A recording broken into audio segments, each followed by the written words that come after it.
날 때부터 맹인된 사람을 보신지라.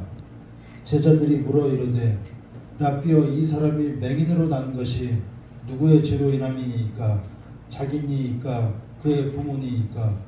예수께서 대답하시되 이 사람이나 그 부모의 죄로 인한 것이 아니라 그에게서 하나님이 하시는 일을 나타내고자 하심이라. 때가 아직 낮음에 나를 보내신 이의 일을 우리가 하여야 하리라. 밤이 오리니 그때는 아무도 일할 수 없느니라. 내가 세상에 있는 동안에는 세상의 빛이로라. 이 말씀을 하시고 땅에 침을 뱉어 진흙을 이겨 그의 눈에 바르시고 이르시되 실로암 못에 가서 씻으라 하시니, 실로암은 번역하면 보냄을 받았다는 뜻이라. 이에 가서 씻고 밝은 눈으로 왔더라. 이웃 사람들과 전에 그가 거린 것을 보았던 사람들이 이르되 이는 앉아서 구걸하던 자가 아니냐. 어떤 사람은 그 사람이라 하며 어떤 사람은 아니라 그와 비슷하다 하거늘 자기 말은 내가 그러하니. 그들이 묻되 그러면 내 눈이 어떻게 떠졌느냐. 대답하되 예수라 하는 그 사람이 진흙을 이겨 내 눈에 바르고 나더러 실로암에 가서 씻으라 하기에 가서 씻었더니 보게 되었노라. 그들이 이르되 그가 어디 있느냐. 이르되 알지 못하노라 하니라. 아멘. 이것은 주님의 말씀입니다. 오늘은 여러분이 찬양한 것처럼 잘 아는 실로암의 기적에 대한 이야기입니다. 일반적으로 사람이 겪는 고난에는 세 종류의 고난이 있다고 합니다. 베드로는 이 세 가지 고난을 베드로전서 2장 19절과 20절에서 설명하고 있습니다. 그리고 첫 번째 받는 고난은 애매하게 받는 고난입니다. 일종의 누명이라고 할 수 있습니다. 세상에는 이런 일들이 참 많이 있습니다. 둘째 고난은 죄로 인한 고난입니다. 잘못을 저질러서 받게 되는 고난을 말하고 있습니다. 세 번째 고난은 선행을 했음에도 불구하고 받는 고난입니다. 남에게 선행을 베풀다가 그 결과적으로 손해를 보는 경우를 이야기하고 있습니다. 우리 예수님께서 받으신 고난은 위의 세 가지 종류 중에서 세 번째에 해당하는 것입니다. 우리 예수님께서는 선행을 행하시다가 고난을 받으셨습니다. 아마 우리들이 주로 받게 되는 고난은 아마도 두 번째 고난일 것입니다. 우리가 받은 고난은 잘못해서 받는 고난이 대부분이라는 것이죠. 오늘 본문 말씀에 예수님께서는 억울하게 고난을 받고 있는 사람을 만나고 있습니다. 첫 번째 1절 말씀 함께 보겠습니다. 1절 함께 있습니다. 시작. 예수께서 길을 가실 때 날 때부터 맹인된 사람을 보신지라. 예수님 당시에 앞을 보지 못했던 사람이 참으로 많았습니다. 성경에 보면 성전의 미부, 즉 사람들이 모이는 거리에 구걸하는 소경, 그 맹인들이 많이 있었다고 기록하고 있습니다. 예수께서 만난 사람은 날 때부터 맹인이 된 사람입니다. 이 사람은 자기의 잘못으로 맹인이 된 것이 아니라 선택의 여지 없이 태어날 때부터 맹인이 된 사람이라는 것이죠. 옛날에 들은 이야기 있는데 지금도 생각납니다. 어느 한 성도 중에 한 분이 첫 번째 아기를 낳았는데, 그런데 이 아이가 손이 없이 세상에 태어났습니다. 분만실에서 처음 아기를 본 그 아버지는 당시 굉장히 충격을 받았다고 합니다. 그래서 그 부부가 울면서 아이를 키우던 그것이 생각이 납니다. 그러면 맹인된 이 사람은 누구를 원망해야 합니까? 우리 2절 말씀도 함께 읽겠습니다. 시작. 제자들이 물어 이르되 라삐여 이 사람이 맹인으로 난 것이 누구의 죄로 인함이니까 자기이니까 그의 부모니까.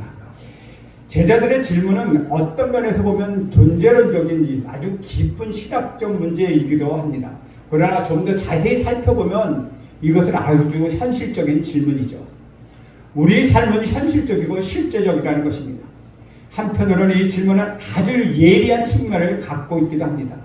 우리 삶의 허구성과 존재의 이율 배반, 그리고 설명할 수 없는 인간의 근본적인 질문이라는 것을 우리는 발견할 수 있죠.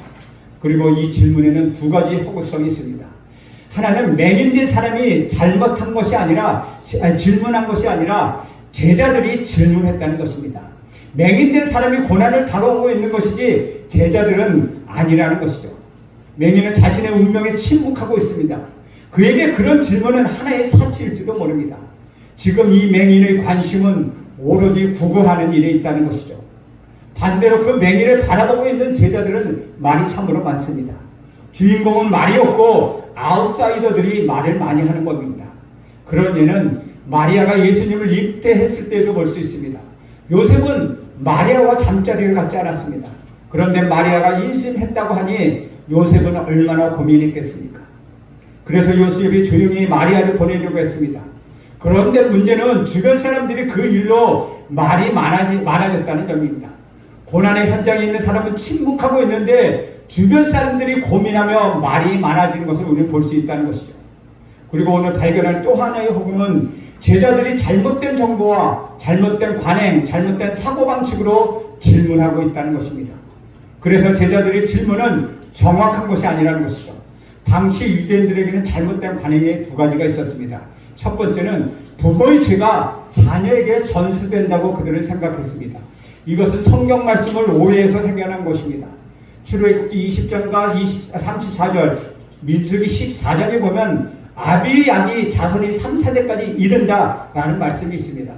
사실 그것은 사실입니다.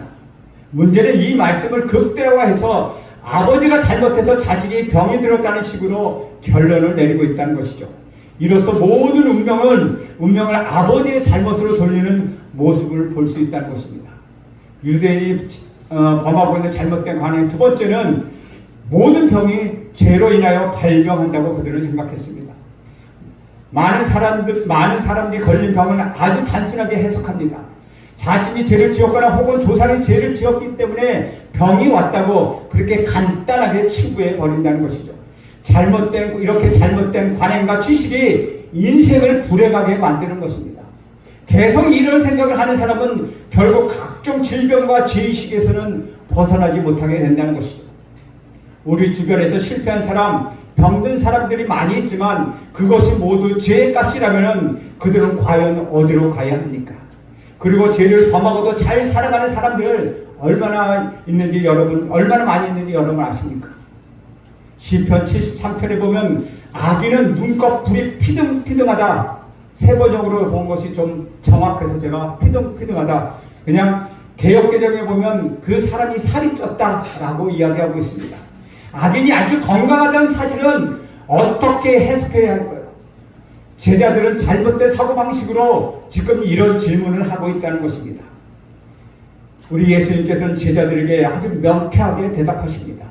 3절 말씀 함께 보겠습니다. 시작. 예수께서 대답하시되 이 사람이나 그 부모의 죄로 이런 것이 아니라 그에게서 하나님이 하시는 일을 나타내고자 하십니다. 이 사람이 맹인된 까닭은 본인이나 부모의 죄 때문이 아니라는 것입니다. 우리 예수님께서 이 말씀을 제자들이 병자들에 대하여 갖고 있는 잘못된 선입관을 고쳐주셨다는 것이죠. 이것은 일종의 생각의 전환, 패러다임의 전환입니다. 우리가 불행한 것은 잘못된 생각에서 기인하는 것입니다. 우리는 행복과 불행의 기준을 성경에서 찾지 않고 세상에서 찾으려 하는 경향이 참으로 많다는 것입니다. 그래서 인간은 병이 들고 가난하고 권력이 없을 때 나는 참으로 불행하다고 말을 합니다. 잘 살고 오래 사는 것이 진정한 행복입니까? 우리는 처음부터 잘못된 기준을 갖고 있어 그것을 바꾸지 않는다면 우리는 결코 행복할 수가 없다는 것입니다. 예수님은 제자들의 잘못된 기준을 고쳐주셨습니다. 성경에서는 마음이 가난해야 행복한 사람이라고 말합니다. 죄가 가볍고 허물의 사함을 받은 사람, 그 사람이 행복한 사람입니다. 날마다 하나님의 말씀을 묵상하는 사람, 그 사람은 행복한 사람입니다. 악인의 죄에 꾀에 들지 않고 죄인의 길에 서지 않으며 오만한 자리에도 앉지 않는 사람, 그 사람이 행복한 사람입니다. 그러나 사람은 그런 관점으로 행복을 보지 않습니다. 우리는 예수님을 믿기 때문에 행복한 사람들입니다. 우리 안에, 저와 여러분 안에 예수님이 계시기 때문에 우리가 건강하든 병이 들든 우리가 성공하든 실패하든 우리는 행복한 사람입니다. 오늘 여러분의 가치관이 성경적으로 변하기를 저는 간절히 축원합니다. 좋다, 와, 행복하다 해서 중요한 것은 가치관의 기준입니다. 우리 예수님께서 말씀하시는 기준, 성경에서 말하고 있는 기준을 갖지 않는다면 우리는 많은 불행과 사고 속에서 우리 귀중한 시간들을 낭비하게 되는 것입니다. 예수님께서는 이 사람이 맹인된 까닭은 자신의 죄 때문도 부모의 죄 때문도 아니라고 말씀하십니다. 이 사람이 맹인된 이유는 그에게서 하나님이 하시는 일을 나타내기 위함이라는 것이죠. 여러분의 농작물이 쓰러지는 것, 여러분의 우사가 축사에 물이 드는 것, 여러분의 논이 물에 잠기는 것 또한 그 일로 통하여서 하나님이 하시는 일을 나타내기 위함이라는 것을 여러분 기억하십시오. 이 말씀을 좀 더 정확히 표현하면 하나님께 영광을 돌리기 위한 뜻이라는 것입니다. 내가 병들고 내가 건강하며 내가 실패하고 성공하는 모든 것이 하나님께 영광을 돌리기 위함이라는 것입니다. 그런 사건들로 하나님께서 하시는 일을 보여주시기 위함이라는 것입니다. 이렇게 해석하면 모든 것이 그렇게 좋을 수가 없습니다. 우리 하나님 예수님께서는 3절에서 하신 말씀에 기초하여 본다면 우리의 인생은 결코 불행하지 않다는 것입니다. 그동안 고난의 실점, 부조리, 불합리 등 인간의 많은 문제들이 이렇게 보는 순간 순식간에 사라지고 만다는 것이죠. 우리는 영광되고 귀한 축복의 존재라는 사실을 깨닫게 되는 것입니다. 복음성가 중에 당신은 사랑받기 위해 태어난 사람이라는 찬양이 얼마나 행복한지를 우리에게 보여주고 있다는 것이죠. 인생에서 결혼을 해도 좋고 안 해도 좋고 아이를 낳아도 좋고 낳지 않아도 됩니다. 그것은 그리 중요한 것이 아닙니다. 결혼을 하지 않는다고 해서 아이를 낳지 못한다고 해서 자신의 인생이 망한 것으로 생각하는 것, 그것도 그 기준이 잘못되는 것입니다. 좋은 대학에 들어가야 대기업에 취직해야 행복한 것 아닙니다. 우리 인생은 거기에 달려있는 것이 아닙니다. 우리 인생은 고통과 절망과 실패가 아닙니다. 더군다나 허무 부조리 무의미는 더욱 아닙니다. 전장 파괴 가난의 현장도 물론 아니라는 것입니다. 그러나 얼마나 많은 사람들이 그것을 알지 못하고 잘못된 기준 안에 갇혀서 불행하게 죽어가는지 모릅니다. 우리는 속히 사람들에게 찾아가 당신의 기준은 잘못되었습니다. 당신은 고귀하고 의미 있는 존재입니다. 인생은 살만한 가치가 있는 존재입니다. 라고 우리는 말해 주어야 합니다. 여러분이 당하는 모든 고난은 하나님께 영광을 돌리기 위하여 하나님의 일을 표현하기 위하여 여러분에게 찾아온 것입니다. 4절 말씀 이렇게 기록합니다. 때가 아직 낮음에 나를 보내신 이 일을 우리가 하여야 하리라. 밤이 오리니 그때는 아무도 일을 할 수 없느니라. 이 말씀에서 우리는 두 가지 메시지를 발견합니다. 첫째는 예수님께서는 자신의 삶이 어떤 것인가를 정의하시고 계시다는 것입니다. 예수님의 인생은 우리 하나님께서 예수님을 이 세상에 보내셔서 사명을 이루기 위하여 존재하는 것이라고 말씀하고 계시다는 것이죠. 여러분의 인생은 어떻습니까? 왜 여러분은 지금 이 세상에 살고 있습니까? 안타깝게도 여러분은 아직 이 질문에 대한 해답을 찾지 못하고 있습니다. 예수님은 하나님께서 자신을 이 땅에 보내신 것에 분명한 해답을 갖고 계셨습니다. 4절 말씀 다시 한번 우리 함께 읽어봅니다. 시작. 때가 아직 이름에 나를 보내신 이 일을 우리가 하여야 하리라. 밤이 오리니 그때는 아무도 일할 수 없느니라. 자신을 보내신 이 일을 하는 것이 우리 예수님의 사명이요 우리 예수님의 존재의 이유입니다. 그런 증거가 확실할 때 기쁨이 있고 고난 중에도 인내할 수 있다는 것입니다. 저는 예수님을 만나고 저의 인생의 목표가 생겼고 인간적인 열등감이 사라지는 경험을 했습니다. 우리는 우리 주님의 일을 위하여 무덤에 들어갈 때까지 우리의 시간을 낭비할 수가 없습니다. 예수님은 하나님의 일, 영광스러운 일, 인류의 제사함을 위하여 십자가에 지시는 위대한 일에 무섭게도 집중하셨습니다. 병든 자를 고치시고 죄인들의 친구가 되시며 절망한 자들에게 희망을 주시고 종교적인 위선을 벗겨주신 우리 예수님의 그 33년의 생애는 너무나도 짧았다는 것입니다. 사도 바울이 전도여행을 하면서 걸어다닌 거리가 약 2만 킬로미터라고 말을 합니다. 산이나 강이나 사막이나 바다 그냥 다 다녔다는 것입니다. 인생의 한순간도 허비하지 않고 다녔다는 것이죠. 아마도 사도 바울은 아플 시간도 잠잘 시간도 없을지도 모릅니다. 인생의 목표가 분명한 사람은 방황하지 않습니다. 인생에서 의미가 분명한 사람은 시간을 낭비하지 않는다는 것입니다. 여기서 배울 수 있는 두 번째 사실은 밤이 되면 일하지 못한다는 사실입니다. 우리 예수님 빛이시기 때문에 예수님이 세상에 계시는 그 동안은 낮이라는 뜻입니다. 빛은 낮과 관련이 있기 때문입니다. 이런 점에서 이 기준은 시간이 아니라 우리 예수님이라는 것이죠. 우리 예수님이 계시는 한, 이 땅에 계시는 한 거기는 낮이라는 것입니다. 우리 예수님이 우리 안에 계시는 한 우리는 언제나 낮에 살아가고 있다는 것입니다. 그래서 우리 예수님은 삶의 긴박성을 알고 계셨습니다. 밤이 되면 사명을 이룰 일을 할 수 없기 때문에 밤에 오기 전에 모든 일을 끝내야 한다고 말씀하십니다. 우리에게도 이런 영적인 긴박성이 있어야 합니다. 에베소서 5장 16에서 21절에 보면 이런 말씀이 있습니다. 세월을 아끼라 때가 악하니라. 그러므로 어리석은 자가 되지 말고 오직 주의 뜻이 무엇인지 이해하라. 술 취하지 말라. 이는 방탕한 것이니 오직 성령으로 충만함을 받으라. 시와 찬송과 신령한 노래들로 서로 화답하며 너희 마음으로 주께 노래하며 찬송하며 범사의 우리 주 예수 그리스도의 이름으로 항상 아버지 하나님께 감사하며 그리스도를 경외함으로 피차 복종하라. 성 어거스틴은 바로 이 말씀 앞에 무너지고 말았습니다. 그래서 그는 예수께로 돌아올 수밖에 없었습니다. 또한 로마후서 13장 11절에서 14절에 이런 말씀을 하고 있습니다. 또한 너희가 이 시기를 알거냐 자다가 깰 때가 벌써 되었으니 이는 이제 우리 구원이 처음 믿을 때보다 가까웠습니다. 밤이 깊고 낮이 가까웠으니 그러므로 우리가 어둠의 일을 벗고 빛의 갑옷을 입자. 낮이와 같이 단정해하고 방탕하거나 술 취하지 말며 음란하거나 혼색하지 말며 다투거나 시기하지 말고 오직 주 예수 그리스도로 옷 입고 정욕을 위하여 육신의 일을 동하지 말라. 우리는 세상에 취해 있을 시간이 없습니다. 인간의 시간은 인생의 시간은 계속 흐르고 있다는 것입니다. 어느 순간 실타래가 모두 풀려나듯이 인생도 한순간에 끝이 납니다.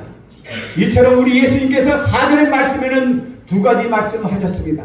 그것을 요약하면 나는 미션이 있다. 나에게는 사명이 있다. 나는 시간이 없다. 라는 것입니다. 사랑하는 여러분, 성령 충만하십시오. 술 취하지 마십시오. 여러분의 시간을 낭비하지 마십시오. 불필요한 것으로 고민하지 마십시오. 여러분의 각자의 인생을 정비하십시오. 이제 시간을 정리할 때입니다. 여러분에게 이제 시간이 없습니다. 여러분 시간을 아끼십시오. 예수님께서 자신에게 이렇게 대답하십니다. 5절 말씀 함께 보겠습니다. 시작. 내가 세상에 있는 동안에는 세상의 빛이로다. 이 말씀 무엇을 전제라고 있습니까? 세상은 어둡다는 것입니다. 육신으로 이 세대의 온갖 밝은 등불로 인하여 밝은 것 같지만 영적으로 보면 어둠이 가득한 세상이라는 것입니다. 어둠 한가운데 울부짖으며 사는 자들이 얼마나 많습니까? 그 어둠이 세력에 짓눌려서 고통을 겪으며 인생을 살아가는 자들이 또한 얼마나 많습니까? 이 어두운 곳이 바로 지옥입니다. 어둠이 있다면 가정도 지옥이 될 수 있습니다. 어둠이 있다면 때로는 교회도 지옥이 될 수 있습니다. 더 나아가서 이 사회도 지옥이 될 수 있다는 것입니다. 그러나 분명한 사실은 감사하게도 우리 주님이 빛이시다는 것입니다. 우리가 그분을 믿고 그분 안에 있는 자들에게는 어둠의 그림자는 물러가고 빛이 찾아오는 것입니다. 그래서 비단에 생명이 있고 비단에는 참된 자유함이 있고 비단에는 참된 누림이 있다는 것입니다. 여러분은 빛 가운데 살고 있습니까? 아니면 어둠 가운데 살아가고 있습니까? 무언가 얽매여 눌려 살고 있다면 당신은 어둠 가운데 있는 것입니다. 자유함과 진리 가운데 살아있고 있다면 당신은 빛 가운데 지금 살고 있다는 것입니다. 우리 예수님이 말씀하시는 분이 아니라는 것입니다. 말씀대로 실행하신 분, 그분이 우리 예수님이라는 것입니다. 우리 예수님은 맹인된 사람에게 다가가셔서 그 눈을 고쳐주셨습니다. 6절과 7절 함께 보겠습니다. 시작. 이 말씀을 하시고 땅에 침을 뱉어 진흙을 이겨 그의 눈에 바르시고 이르시되 실로암 못에 가서 씻으라 하시니 실로암은 번역하면 보냄을 받았다는 뜻이라. 이에 가서 씻고 밝은 눈으로 왔더라. 예수님은 아주 실질적인 분이십니다. 우리 예수님 직접 행동하시는 분이십니다. 예수님 친히 침을 뱉어 진흙에 얹어서 맹인의 눈에 발라주셨습니다. 이 행동은 그 시대의 문화적 생활에 잘 맞는 행동 양식입니다. 예수님은 말씀으로 안수하심으로 또한 예수님의 옷자락 한 번 맞음으로 인하여 모든 고통적인 질병을 고치실 수 있는 분이라는 것입니다. 그런데 왜 예수님 오늘 침을 뱉어서 진흙을 이겨 우리 맹인을 고쳐주셨을까요? 마가복음 7장 33절 말씀에 보면 공개적으로 병을 고치시기도 하셨습니다.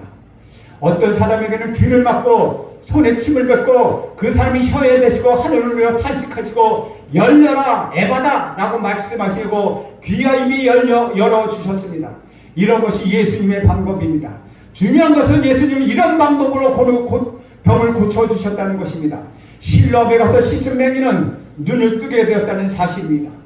그런데 오늘 6절에 끝에 보면은 그 눈에 바르시고 그의 눈에 바르시고라는 단어는 헬라어 동사로 에페크리스이라고 말하는데 이거는 에피크리오, 그 원형이 에피크리오입니다. 에피크리오는 에피 플러스 크리오입니다. 에피는 위에 가까이에, 크리오는 기름을 받으다, 기름을 붓다. 이 에피와 크리오의 합성어입니다.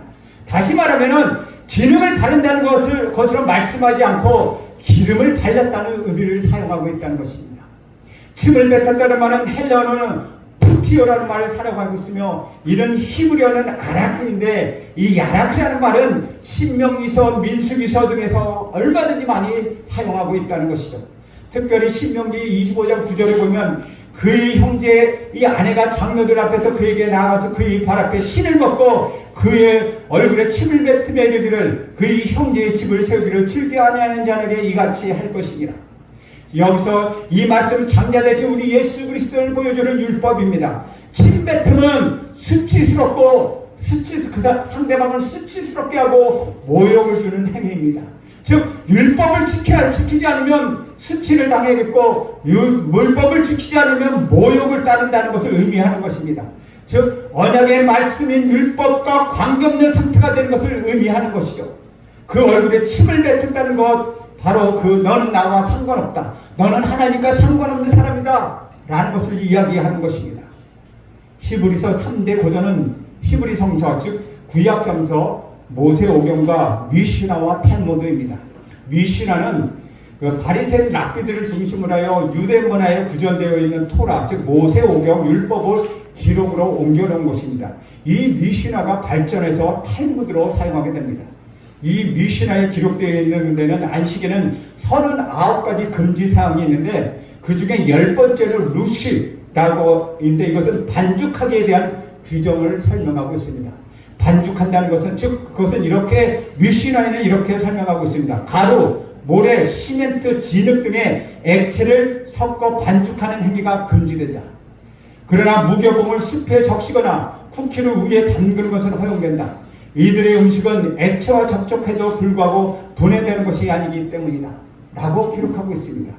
유대인들은 이렇게 철두철미하게 율법의 잣대로만 우리 예수님을 보았기 때문에 예수님이 이 규정에 어긴 것에 대하여 문제를 삼고 있다는 것이죠. 다시 말하면 침을 진흙에 섞어서 이겼다는 것은 율법에 어긋나는 것입니다. 즉 침과 진흙, 즉 액체와 진흙을 섞어서 반죽하는 행위라는 것이죠. 그래서 이것은 율법에 어긋나는 것이 됩니다. 그러나 우리 예수님은 오히려 지금 침을 뱉고 진흙을 이겨 반죽하여서 그의 눈에 바르셨다는 것입니다. 금지되는 침과 액체와 진흙을 반죽해서 기름을 바르시지 발랐다는 것입니다. 유대인의 율법에 가려서 우리 예수님을 제대로 알아보지 못하는 맹인의 상태를 우리 예수님을 나타내고 있는 것입니다. 예수님은 단순히 그의 죄만 폭로하는 것이 아니라 진흙을 침을 뱉어 반죽하여 그의 눈에 바르심으로 인하여 하나님께서는 흙으로 인간을 창조하신 것을 생각나게 하셨다는 것이죠. 즉 맹인의 눈을 뜨게 하신 것, 그것은 새로운 창조의 의미를 담고 있다는 것입니다. 단순히 눈을 뜨게 하는 것이 아니라 새롭게 본다는 것은 새로운 창조를 통하여 이루어진다는 것입니다. 그것은 기름 부음 받은 자를 보내신 것, 그것에 이루어졌다는 것이죠. 그래서 그러니 우리 예수님은 실로암에 가서 씻으라고 말씀하십니다. 그 맹인을 보냄을 받았다는 것이죠. 그 보냄을 받은 것 안에서 이루어졌다는 것입니다. 그래서 실로암에 가서 씻으라는 것이죠. 보냄을 받았다는 것은 보내시는 분이 계시다는 뜻입니다. 그 보내시는 분에게 초점이 있다는 것이죠. 그러면 그 보내시는 분이 누구입니까? 그 보내시는 분이 하나님이고 하나님이 보내셨던 것을 너희들이 인정하느냐 인정하지 않느냐, 보내시는 분을 인정하느냐 인정하지 않느냐는 문제를 우리 예수님은 보여주고 있다는 것입니다. 요한복음 5장 19절에는 이렇게 말씀하고 있습니다. 그러므로 예수께서 그들에게 이르시되 내가 진실로 진실로 너희에게 이르노니 아들이 아버지께서 하시는 일을 보지 않고는 아무것도 스스로 할 수 없나니 아버지께서 행하시는 그것을 아들도 그와 같이 행하느니라. 맹인이 신령으로 보냄을 받았다는 것은 보내시는 분이 누군가를 알라는 것입니다. 보내시는 분은 어떤 분이십니까? 스스로 침뱉음을 당한 모욕과 수치를 당하신 분이십니다. 다시 말하면 진흙을 바르심으로 기름 부은 자가 보내심을 받아 이 땅에 오셔서 맹인과 같은 존재들을 위하여 친히 치욕과 수치를 당하실 것이라는 의미를 담고 있다는 것이죠. 그것이 바로 십자가라는 것입니다. 그러므로 이 이적은 우리 구주 예수 그리스도의 십자가의 죽음을 나타내기 위한, 즉 하나님의 뜻을 나타내기 위한 표적이라는 것입니다. 사랑하는 여러분, 맹인과 같이 어둠 가운데에도 저와 여러분이 진리의 말씀을 볼 수 있게 된 것은 침뱉음을 당하시고 십자가의 죽으심으로 안식을 이루신 우리 구주 예수 그리스도 안에서 그 부르심의 은혜로 말미암은 것이라는 것입니다. 그분이 바로 우리 구주 예수 그리스도와 우리가 함께 되는 교회요, 바로 성도 여러분이라는 것이죠. 8절에서 11절 말씀 우리 길지만 함께 읽겠습니다. 시작. 어떤 이웃들과 전에 그가 버리는 것을 보았던 사람들이 이르되 이는 앉아서 구걸하던 자가 아니냐. 어떤 사람은 그 사람이라 하며 어떤 사람은 아니라 그와 비슷하다 하거늘 그가 자기 말은 내가 그다 하니 그들이 그때 그러면 내 눈이 어떻게 떠졌느냐 대답하되 예수라 하는 그 사람이 진흙을 이겨 내 눈에 바르고 나더러 실로암에 가서 씻으라 하기에 가서 씻었더니 보게 되었노라. 맹인은 눈을 떴지만 영원히 살지 못하고 죽습니다. 나사로는 죽었다가 다시 살아났지만 결국 다시 죽었습니다. 눈을 떠졌다거나 죽음에서 다시 살아났다는 사실이 중요한 것이 아닙니다. 눈을 떠도 다시 감게 되고 살아나도 다시 죽게 된다는 것입니다. 우리가 눈을 뜨게 된 것이 기적이 아니라 저와 여러분이 예수를 믿는 것, 그것이 바로 기적이라는 것입니다. 우리에게 축복은 다시 살아나는 것입니다. 눈만 뜨는 것이 아니라 우리 인생이 다시 살아나는 것입니다. 하나님께서 우리 인생에 지금 개입하고 계시다는 것입니다. 우리 인생에는 새로운 세계를 경험하게 될 것입니다. 우리 인생의 목표가 생기는 것입니다. 그것이 바로 축복이라는 것입니다. 이 사람이 맹인된 것은 본인이나 부모의 죄 때문이 아니라 하나님의 일을 보여주기 위한 것이었습니다. 저는 여러분에게 주어지는 모든 사건들에 모두 그런 사건이 되기를 간절히 소망합니다.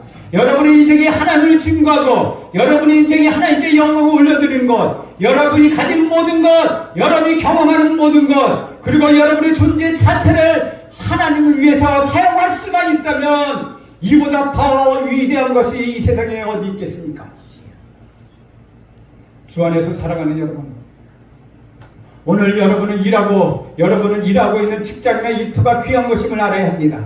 떠날 때 떠나더라도 열심히 사십시오. 그리고 여러분의 가정을 사랑하십시오. 주변에 있는 모든 사람을 사랑으로 섬기십시오. 그것으로 하나님은 영광을 받으실 것입니다. 여러분의 실패나 고통 중에도 하나님께서는 영광을 받으실 것입니다. 하나님의 축복이 항상 여러분과 함께 하기를 간절히 소원합니다. 우리 12절 말씀 함께 읽겠습니다. 시작. 그들이 어디 있느냐 이르되 알지 못하노라 하니라. 그가 대답하고 있습니다. 예수라는 분이 진흙을 이겨 내 눈에 바르고 실로암에 가서 씻으라고 그렇게 하였어. 그래서 내가 가서 씻었더니 이렇게 볼 수 있게 되었어. 사람들이 묻습니다. 예수가 어디 있느냐? 그는 모르겠어 라고 대답했습니다. 이 남자는 누가 뭐라고 해도 부인하지 않았습니다. 나는 눈을 떴어. 평생 내가 보지 못했던 눈을 나는 떴어. 나는 예수가 나의 눈을 뜨게 해준 것을 나는 믿고 있어 라고 말하는 것입니다. 이것은 선포요, 이것은 전도입니다. 이제 그의 인생은 다른 방향으로 살아가는 것입니다. 사랑하는 여러분, 생각을 너무 많이 하지 마십시오. 하나님이 하시는 위대한 역사를 믿으십시오. 어떤 일이든 예수님이 말씀하신 대로 순종하십시오. 죽으라고 하면 죽고 가라고 하면 가고 내려놓으라고 하면 내려놓고 포기하라고 하면 포기하십시오. 그리고 여러분 선포하십시오. 예수가 나의 눈을 뜨게 했다. 예수가 거듭에서 나를 건져주었다. 나는 죽음에서 다시 살아났다. 나의 고통은 사라졌다. 나는 승리할 것이다. 내 인생은 예수님 한 분으로 충분하다. 여러분 이렇게 고백할 때 하나님 여러분에게 함께 하십니다. 하나님의 축복이 여러분에게 함께하게 될 것입니다. 네. 기도하겠습니다. 하나님 아버지, 살아가는 성도들의 삶 속에 가치관의 혁명이 일어나게 하여 주시옵소서. 기준의 변화가 일어나게 하옵소서. 세상의 가치관과 기준을 다 버리고 우리 예수님의 가치관과 비전으로 세상을 다시 보게 하옵소서.